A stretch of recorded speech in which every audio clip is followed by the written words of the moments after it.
Hola, ¿qué tal? Es un placer, es un gusto poder estar en una clase más, una enseñanza más, una reflexión más de la Biblia. La verdad que Dios ha sido tan misericordioso con todos nosotros que nos da las herramientas, nos da la guianza para nuestra vida, ¿no? En todo lo que hacemos, todo lo que realizamos, en este caso como en esta enseñanza para varones, Dios nos da esas herramientas, Dios nos da la palabra, nos muestra, de acuerdo a las escrituras, la responsabilidad que tenemos como varones, como seres humanos, pero como varones. Ya vimos en enseñanzas anteriores acerca de la oportunidad que Dios nos ha dado para corregir, porque hemos hecho cosas incorrectas o hemos caminado de forma incorrecta. Muchas veces el pecado en nuestra vida nos ha llevado a una senda que no es la correcta, que no es la que agrada a Dios, la que es adecuada para nuestra familia. Pero Dios nos da oportunidades, oportunidades en las enseñanzas, oportunidades en la palabra, oportunidad cuando simplemente Dios nos capacita. Entonces, eso es bueno de parte de Dios, que tiene ese cuidado. También hablamos acerca de las decisiones, porque si Dios nos da la oportunidad, también viene la parte de la decisión.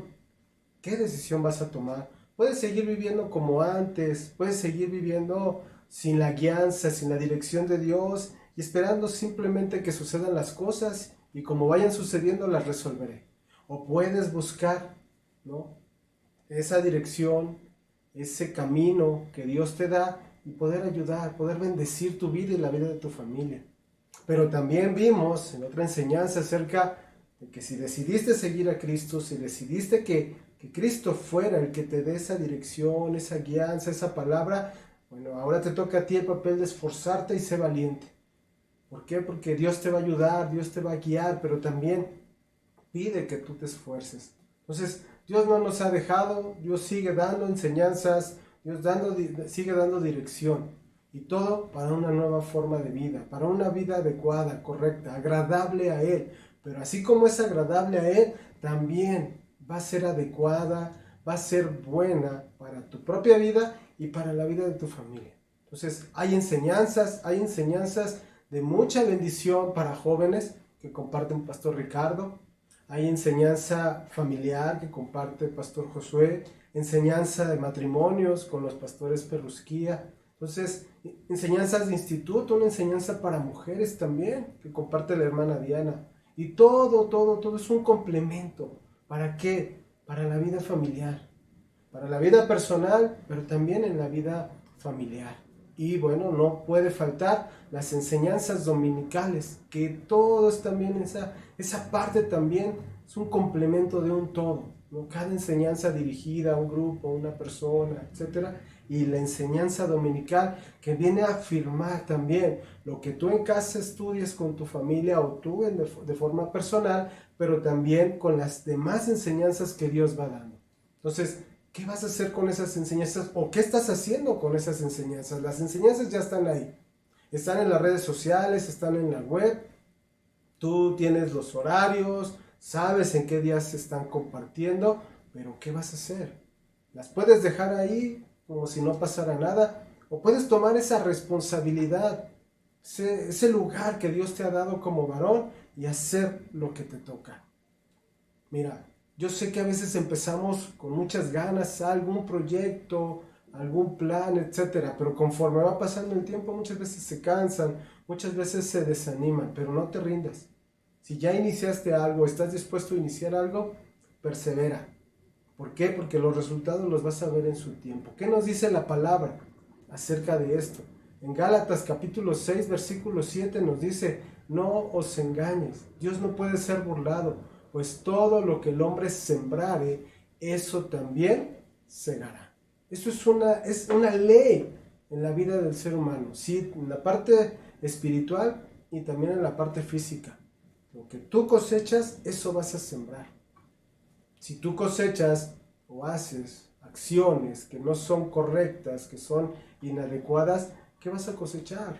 Pues resultados tristes, malos. Pero si tú estás sembrando en cosas buenas, estás sembrando en algo bueno en tu vida, en la vida de tu familia, vas a traer buenos resultados a tu vida. vas a cosechar buenas cosas, ¿sí?, en tu vida. ¿Qué nos dice también la Escritura? Gálatas 6:8. Porque el que siembra para su carne, de la carne segará corrupción, mas el que siembra para el Espíritu, del Espíritu segará vida eterna. Si tú estás plantando para tus deseos carnales, para tus deseos egoístas, lo único que vas a cosechar son lamentos, vas a cosechar maldad. Pero si estás plantando para agradar a Dios, para algo bueno en tu familia, vas a cosechar gozo, vida eterna y bendiciones. Entonces debemos entender, somos responsables de los resultados que estás obteniendo en tu vida y en la vida de tu familia. Si te esfuerzas, si trabajas, si persistes, vas a traer buenos resultados. Pero si lo tomas en poco, también tus resultados no van a ser los adecuados, los correctos o los que tú quisieras en un momento determinado. ¿Todo esto a qué nos lleva? A esa parte de la responsabilidad. Esa responsabilidad que tenemos todos y cada uno. Y cuando hablamos de esa responsabilidad, ya lo mencionamos en una de las enseñanzas anteriores. Quiere decir dar cuenta de tus acciones. Y aquí te puedes hacer una pregunta. ¿A quién le voy a entregar cuentas? ¿Ante quién me presentaré a dar cuentas de mi vida, de lo que he hecho, de las decisiones? Mira, el mundo se quiere esquivar en esa parte, porque no quieren, no saben o no quieren saber ante quién se van a presentar para entregar cuentas de sus actos. Y dice la palabra que hay un juez justo, ante el cual vamos a entregar cuentas de esas acciones. En el libro del Apocalipsis, en el capítulo 20, versículo 11 al versículo 15, nos habla acerca de ese juicio que todos vamos a pasar de nuestras acciones.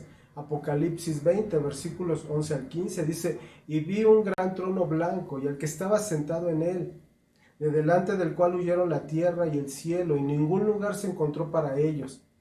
Y vi a los muertos grandes y pequeños de pie ante Dios, y los libros fueron abiertos.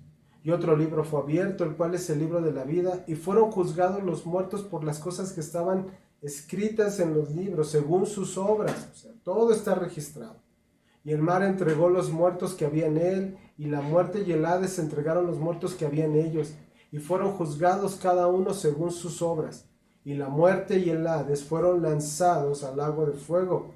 Esta es la muerte segunda. Y el que no se halló inscrito en el libro de la vida fue lanzado al lago del fuego. Hoy es muy fácil decir que cuando yo me muera ya se acabó todo. Lo que haya hecho en esta vida, bueno o malo, y si no me cacharon o si no hubo un juicio, ya no lo voy a pagar. Y no estoy de acuerdo con eso. La Biblia nos está mostrando aquí que todos un día vamos a estar delante de ese juez justo y todos vamos a entregar cuentas de nuestras obras, de todo lo que hayamos hecho. Por eso te estoy hablando de responsabilidad, porque vas a entregar cuentas de lo que hagas o hayas dejado de hacer. Ahora, para los creyentes, ¿qué pasa para los creyentes? Porque esto es para incrédulos, para todos aquellos que no han querido saber de Dios. Para los creyentes también la Biblia contempla ese juicio en la segunda carta a los Corintios, capítulo 5, versículo 10, que dice así: porque es necesario que todos nosotros, los creyentes, comparezcamos ante el tribunal de Cristo, para que cada uno reciba según lo que haya hecho mientras estaba en el cuerpo, sea bueno o sea malo. Y ya sabemos que la única forma en que nosotros podamos estar delante de ese tribunal de Cristo es siendo creyentes. El haber aceptado a Cristo como Señor, como Salvador, el que dé esa dirección, esa guianza a tu vida, arrepintiéndote de tu vida pecaminosa, tu vida pasada de pecado, y aceptando a Cristo como Señor y Salvador. Porque, repito, todos y cada uno vamos a ser juzgados, los no creyentes y los creyentes. Todos tenemos que rendir cuentas delante de Dios de la forma en que vivimos. En Mateo 16:27, Mateo 16:27 dice: porque el Hijo del Hombre vendrá en la gloria de su Padre con sus ángeles, y entonces pagará a cada uno conforme a sus obras. O nuestro Señor Jesucristo, Él va a analizar la forma en cómo se utilizaron dones, oportunidades, responsabilidades, y Él determinará también ese juicio. Él determinará recompensas celestiales para aquellos que han sido fieles a Él. En el juicio, Dios va a salvar a los rectos, pero condenará a los que no están caminando rectamente.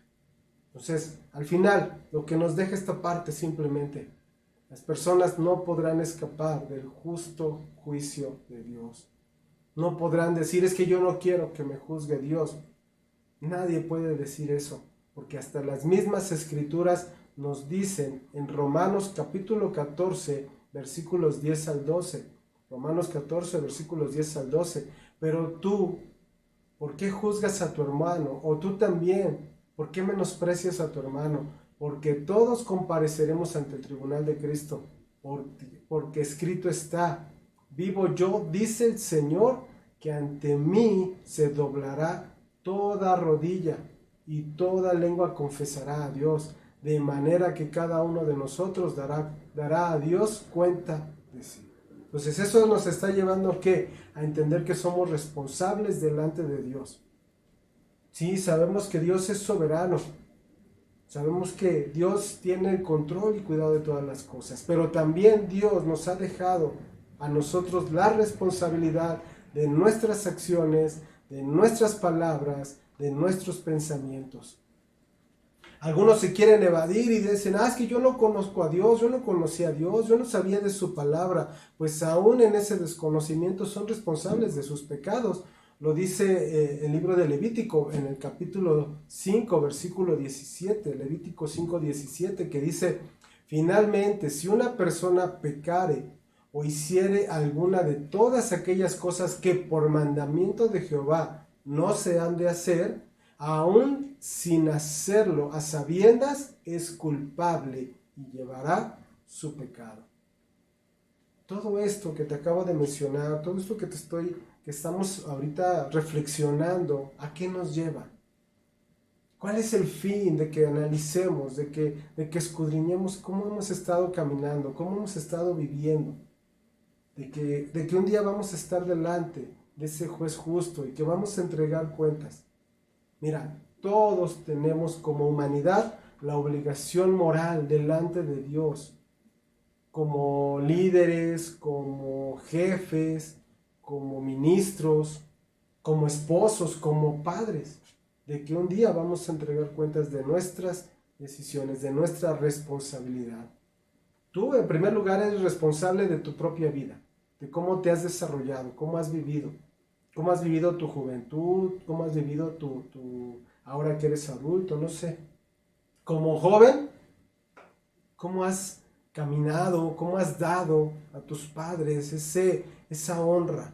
Porque dice la palabra en Efesios 8:1, hijos, obedeced en el Señor a vuestros padres, porque esto es justo. Honra a tu padre y a tu madre, que es el primer mandamiento con promesa, para que te vaya bien y seas de larga vida sobre la tierra. Si has sido joven, si has sido adolescente, ¿cómo te has comportado hacia tus padres? ¿Con esa honra, con esa obediencia, o has sido rebelde hacia su dirección, hacia su consejo, hacia su palabra? Hay una gran diferencia entre obedecer y honrar. Obedecer tiene que ver con cumplir lo ordenado, pero honrar significa respeto y amor hacia esos padres. Los hijos deben obedecer a sus padres hasta que dejen de estar bajo su cuidado, pero la responsabilidad de honrarlos es para siempre. Porque repito, la honra tiene que ver con respeto y con amor. También eres responsable hacia tu propia vida, tu propio cuerpo. ¿Estás sano? ¿Estás enfermo? ¿Tienes sobrepeso? Eres responsable de acuerdo a lo que comes, de acuerdo a lo que bebes. No puedes culpar a otros de tus propias acciones. Casados, en el matrimonio. Varón, ¿cómo has trabajado en relación a tu matrimonio? ¿Has sido amoroso? ¿Has tenido cuidado hacia tu esposa? ¿Te has esforzado porque ella esté bien?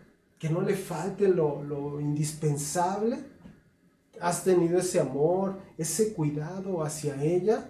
La palabra nos dice también en Efesios 5:25, maridos, amad a vuestras mujeres, así como Cristo amó a la iglesia y se entregó a sí mismo por ella. Este consejo que nos está dando aquí la palabra, Pablo en específico, en esta carta a los Efesios, es más que un ideal, es parte de una unión santa que debe haber en el matrimonio. Una relación donde haya ese amor, donde haya esa atención autosacrificial, o sea, que estés dispuesto tú a sacrificarte por tu esposa. Pablo reitera, ¿no?, a los esposos, amen a sus esposas. ¿Cómo debería de ser ese amor del esposo hacia la esposa? Dispuesto a sacrificar cualquier cosa por ella, de buscar su felicidad como parte primordial, cuidarla como cuida su propio cuerpo. Ninguna esposa va a tener ese temor a sujetarse a su esposo si el varón está dispuesto a tratarla, como ya lo vimos. Entonces, varón, esposo, tú eres responsable de cuidar de ella. Eres ese protector para su vida. En ella tiene que haber ese deseo por estar contigo. ¿Hasta qué? Hasta que el Señor los separe. Entonces, ¿pero eso qué tiene que ver? ¿O en qué nos estamos basando? En tu responsabilidad como esposo, como parte de ese matrimonio. Dice primera carta de Pedro también en el capítulo 3, versículo 7, vosotros maridos, igualmente vivid con ella sabiamente, dando honor a la mujer como a vaso más frágil y como a coheredera de la gracia de la vida, para que vuestras oraciones no tengan estorbo. Si tu vida ha sido transformada, has permitido que Cristo transforme tu vida, entonces tú vas a hablar con esa autoridad, con esa fuerza y con esa claridad. Ojo, no estoy hablando de gritar, estoy hablando de tu propia vida que da testimonio. Tu vida puede influir más en los que están a tu alrededor, en tu esposa, en tus hijos, si tú has permitido que Cristo transforme tu vida. Este varón, al que llama aquí Pedro, en este versículo que leímos, le llama a que trate a su esposa como vaso frágil, y no se está refiriendo en cuanto a de categoría menor, sino se refiere a las limitaciones naturales, físicas que pudiera tener la esposa en relación al varón, tal vez fuerza. Entonces solamente eso se refiere, no la está haciendo menos, no la está tratando con inferioridad, simplemente en cuanto a las características físicas que hay entre el varón y la esposa. Claro, y podemos ver a mujeres que son mucho más fuertes, más valientes que muchos hombres, que no toman su lugar. Mujeres dispuestas a salir adelante, a esforzarse, lo que muchos hombres han dejado de hacer. Por eso el llamado a nuestra vida, en esta enseñanza, a que te esfuerces, que seas valiente, que trabajes, que decidas, que tomes la oportunidad. Dentro de un matrimonio, ¿sí?, que está en el orden de Dios, en ese vínculo se busca que el varón sea el protector, el que provea, el que dé la seguridad a la familia. Y la esposa, ¿sí?, es natural, es normal que busque a ese protector, que busque a ese varón que la cuide, que la ministre, que la enseñe. Más adelante, en otras enseñanzas, estaremos profundizando más acerca de estos puntos. Pero si en algo, ¿sí?, no se está llevando a cabo correctamente, no me digas, es que ella no lo hace, es que ella, la parte que le toca. Aquí no se trata de lo que hacen los demás, aquí de lo que se trata es de lo que tú estás haciendo. La parte que te toca a ti como varón, todo lo demás déjalo en las manos de Dios, pero si tú haces esa parte, la parte que Dios te está llamando a ti, confía en Dios. Ahora, también dentro de esa familia hay hijos en muchas ocasiones y tú eres responsable como ese padre de los hijos, de cuidar de ellos, también de esa protección, de esa enseñanza, de esa guianza para sus vidas, y más si está basado en las Escrituras. En Efesios capítulo 6, versículo 4 nos dice, y vosotros padres, no provoquéis a ira a vuestros hijos, sino criadlos en disciplina y amonestación del Señor. Si tu fe en Cristo es real, tu confianza, tu dependencia en Cristo es real, entonces se va a probar, se va a mostrar en el hogar, en tu relación que tienes con tu esposa y con tus hijos. Tanto hijos como padres tienen responsabilidades mutuas. Los hijos, ya lo vimos, honrar a los padres. Aun si los padres son difíciles, aun si los padres son, a veces hasta los consideran injustos, pero ellos tienen que honrarlos. Y los padres tienen la responsabilidad de cuidar a sus hijos con dulzura, sí, aunque los hijos sean desobedientes, sean difíciles también, pero dentro de ese cuidado, de ese amor, también debe estar dispuestos a aplicar disciplina. Si las escrituras nos enseñan que Dios al que ama disciplina, en la vida familiar también. Los padres, cuando aman a los hijos, también es parte importante la disciplina. Y tú eres responsable, varón, también de llevar a cabo esa disciplina. En Proverbios capítulo 13, versículo 24, nos dice lo siguiente: el que detiene el castigo a su hijo aborrece, mas el que lo ama desde temprano lo corrige. Si tú amas verdaderamente a tus hijos, los vas a disciplinar, les vas a advertir, los vas a guiar, los vas a escuchar. También es parte importante el que aprendas a escuchar también a tus hijos. Si es básico con tu esposa, también con tus hijos. Necesitas ver con quién se junta, con quién habla, qué ven, qué escuchan. Mira, la paternidad no es sencilla, no es fácil. Se requiere mucha paciencia, se requiere mucha fortaleza también de Dios, pero te va a ayudar, porque eso te va a ayudar a formar a tus hijos en ese amor y que también ellos puedan llegar a honrar a Dios. ¿Sí? Los padres somos llamados a actuar en amor, así como Cristo ha mostrado ese amor por el ser humano al dar su vida, al morir en esa cruz. También nosotros como padres tenemos que ser portadores de ese mismo amor hacia los demás. Es básico, es vital en ese desarrollo de tus hijos. Si los amas, vas a tener cuidado de enseñarles, de darles la lección, todo basado en las Escrituras. Dice Deuteronomio en el capítulo 6, versículos 6 al 9.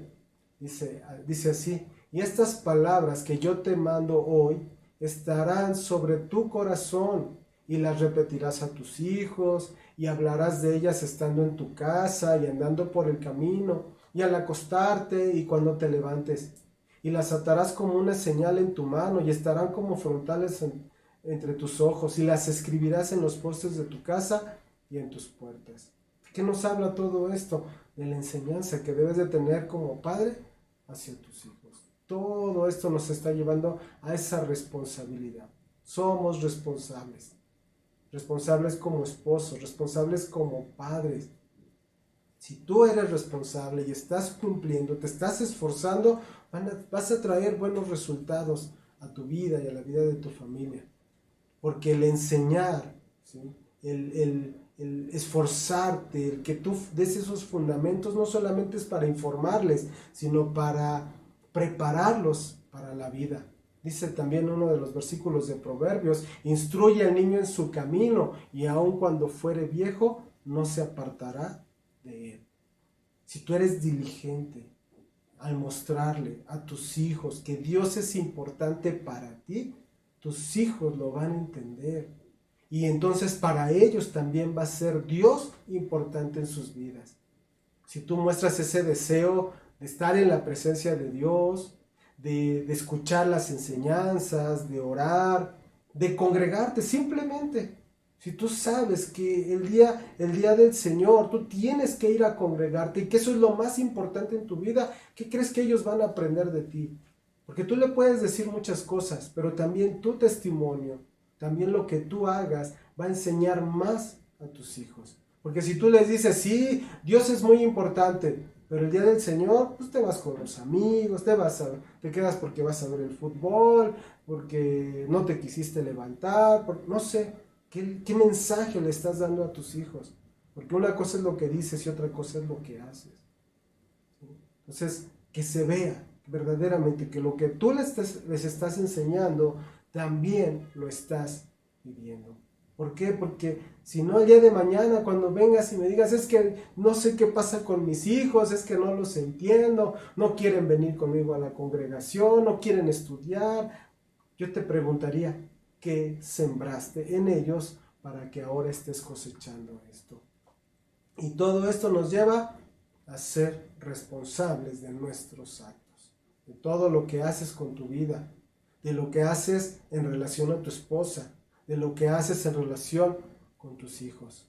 Y así como lo hemos visto en enseñanzas anteriores, también podemos encontrar ejemplos de esa responsabilidad, donde algunos hombres llegaron a aceptar esa responsabilidad y otros la negaron.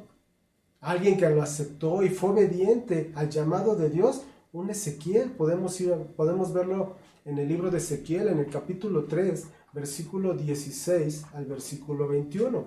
Ezequiel 3, versículo 16 al 21, que dice, y aconteció que al cabo de los 7 días vino a mí palabra de Jehová diciendo, hijo de hombre, yo te he puesto por atalaya. Un atalaya es un vigilante, alguien que tiene la responsabilidad de estar vigilando cuando se acerquen los enemigos.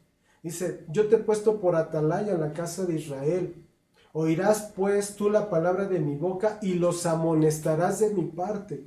Cuando yo dijera al impío, de cierto morirás, y tú no le amonestares ni le hablares, para que el impío sea apercibido de su mal camino, a fin de que viva, el impío morirá por su maldad, pero su sangre demandaré de tu mano. Pero si tú amonestares al impío, y él no se convirtiere de su impiedad y de su mal camino, él morirá por su maldad, pero tú habrás librado tu alma. Si el justo se apartare de su justicia e hiciere maldad, y pusiere yo tropiezo delante de él, él morirá, porque tú no le amonestaste, en su pecado morirá, y sus justicias que había hecho no vendrán en memoria, pero su sangre demandaré de tu mano.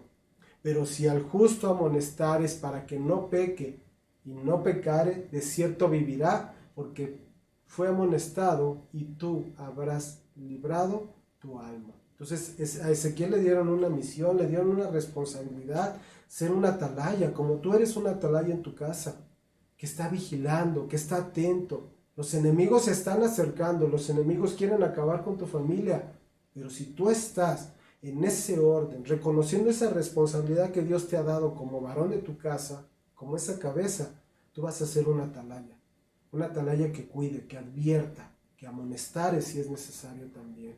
Pero también encontramos ejemplos de esa responsabilidad negada, como en la vida de Saúl, que Dios le ordenó acabar con todo un pueblo que eran los amalecitas.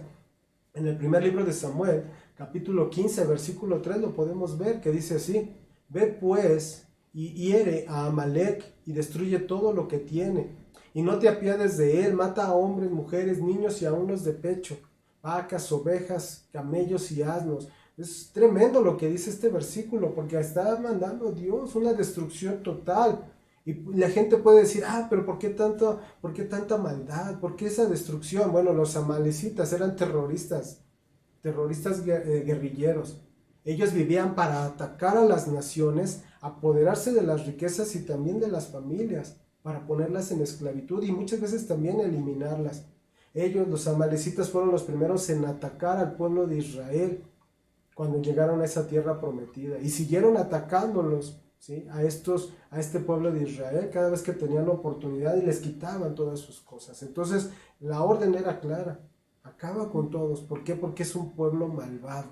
¿Y qué pasó con Saúl? ¿Qué hizo Saúl ante esa indicación de parte de Dios? Ahí mismo en el primer libro de Samuel, en el capítulo 15, versículos 7 al 9, dice así, y Saúl derrotó a los amalecitas desde Ávila hasta llegar a Shur, que está en el oriente de Egipto, y tomó vivo a Agag, rey de Amalec, y había ordenado Dios acabar con todo, él lo tomó vivo, pero a todo el pueblo mató a filo de espada. Y Saúl y el pueblo perdonaron a Agag y a lo mejor de las ovejas y del ganado mayor, de los animales engordados, de los carneros y de todo lo bueno, y no lo quisieron destruir, mas todo lo que era vil y despreciable destruyeron. ¿Qué pasó aquí? ¿Por qué no obedeció? Mira, ese pueblo también de Amalek era un pueblo idólatra. Y muchas cosas, todo lo que tenía ese pueblo era basado en ídolos. Y el violar, ¿sí? El tener esa parte de idolatría era castigado por Dios. Entonces, ¿qué pasó con Saúl?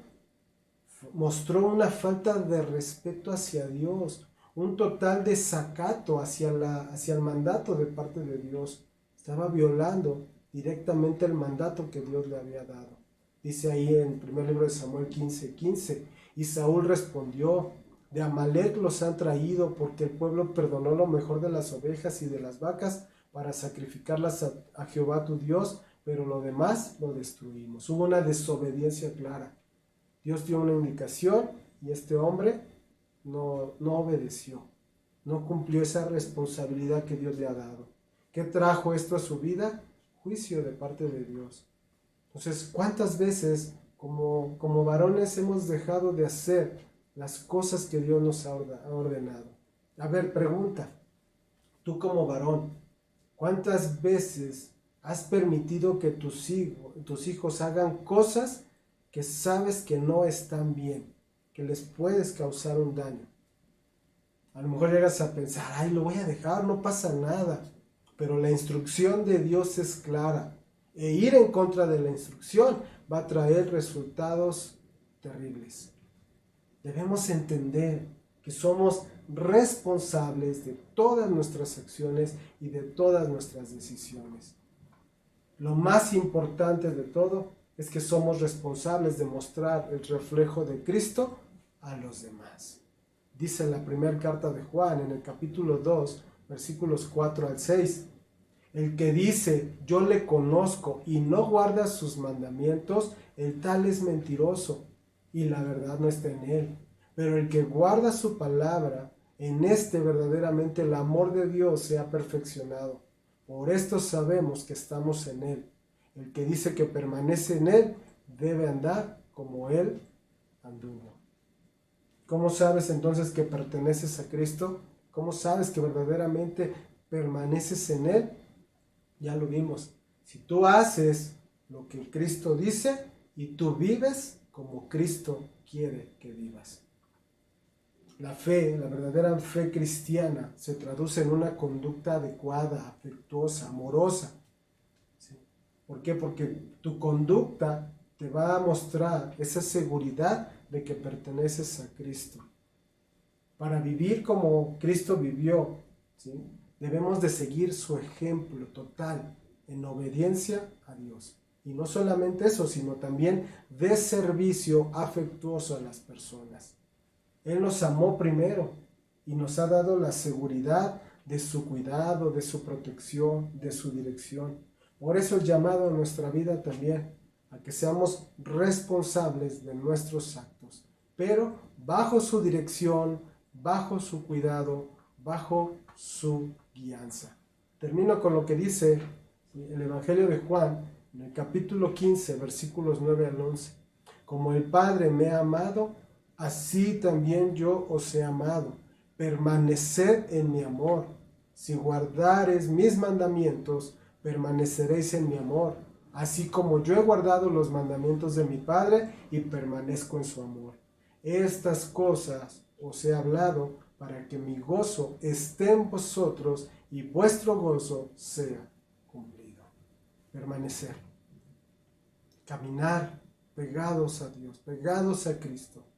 Ser responsables de esa misión, del llamado de Dios, porque como varones tenemos un llamado. Somos esos atalayas de nuestro hogar, que cuidan, que vigilan, que están atentos y que no están distraídos, que no están dormidos, que no están perezosos, sino atentos. Atento a tu vida, primeramente, y a la vida de tu familia. Me dio gusto estar con ustedes. Hoy gracias a Dios porque me permite poder estudiar, nos permite poder escudriñar y aprender más de esa dirección que Dios tiene para nuestras vidas como varones.